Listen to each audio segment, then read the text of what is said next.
بسم اللہ الرحمن الرحیم۔ السلام علیکم۔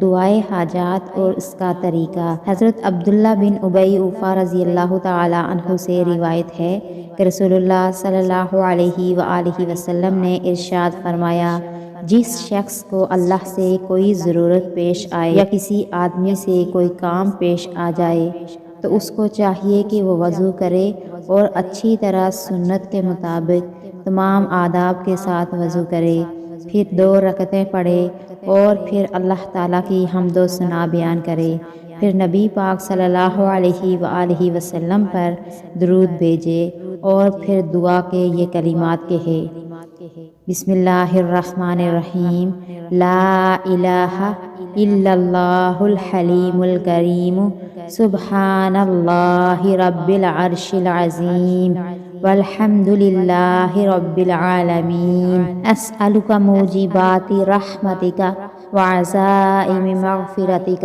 والغنیمۃ من کل بر والسلامۃ من کل اثم، لا تدع لنا ذنبا الا غفرتہ ولا ہما الا فرجتہ ولا حاجۃ ہی لک رضا الا قضیتہا یا ارحم الراحمین۔ مصیبت سے چھٹکارے کی دعا۔ لا الہ الا انت سبحانک انی کنت من الظالمین۔ یہ دعا سیدنا یونس علیہ السلام نے مچھلی کے پیٹ میں کی، اللہ تعالیٰ نے قبول فرمائی۔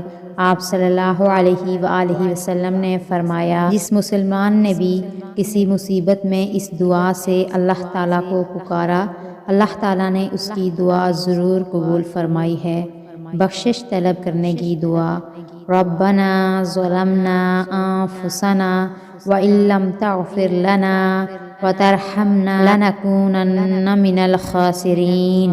اللہ پاک ہم سب کو عمل کرنے کی توفیق عطا فرمائے، آمین۔